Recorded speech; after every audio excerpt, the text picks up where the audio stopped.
وأن ليس للإنسان إلا ما سعى وأن سعيه سوف يرى ثم يجزاه الجزاء الأوفى.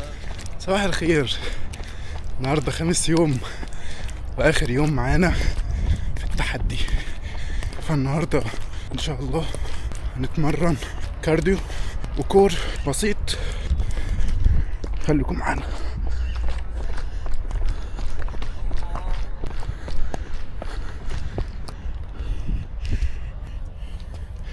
ازيكم عاملين ايه؟ لما بتيجي تتمرن انت اوتار جسمك وعضلاتك واعصابك ما بتبقاش متعودة على فكرة الرياضة، ان هي لسه حاجة انت مدخلها على جسمك جديدة.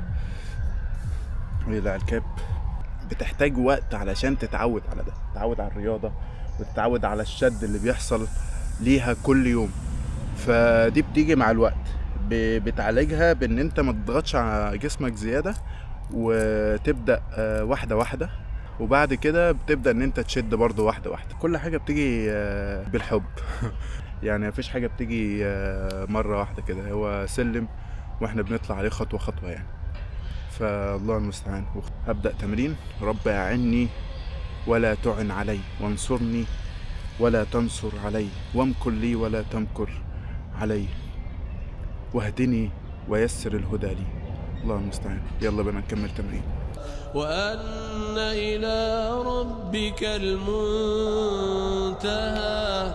وأنه هو أضحك وأبكى وأنه هو أمات وأحيا وأنه خلق الزوجين الذكر والأنثى من نطفة إذا تمنى وأن عليه النشأة الأخرى وأنه هو أغنى وأقنى وأنه هو رب الشعرى وأنه أهلك عادا الأولى وثمود فما أبقى. كالعادة هوريكم أول مجموعة هعملها، وبعد كده هكمل التمرين وهخلصها، وبعد ما أخلص هرجع لكم تاني إن شاء الله. تدبر الأمر من السماء.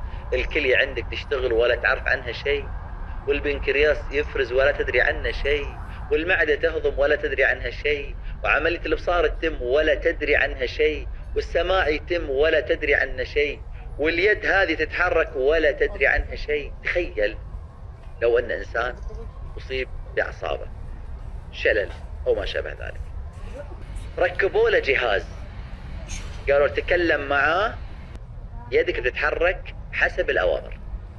والله معاناة. اطلعي فوق فوق أكثر فوق، روحي قدام، انزلي تحت، امسكي أقوى. شوف تعال قل لي شلون تتحرك يدك، قل لي شلون تتحرك يدك. والله ولا نعرف عنها شيء ولا ندري كيف. يدبر الأمر من السماء، مو شغلك، رزقك جايك. استبطأ، تأخر، وبيتأخر عشان يجي في موعده، ومتأخر عشان يجي في موعده. متى ستحمل المرأة؟ في موعدها. متى ستتزوج؟ في موعدها. كل شيء في موعده راح يصير.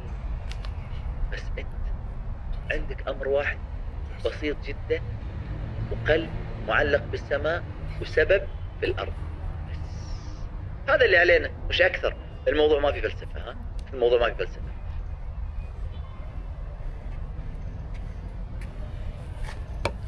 كده المجموعة خلصت.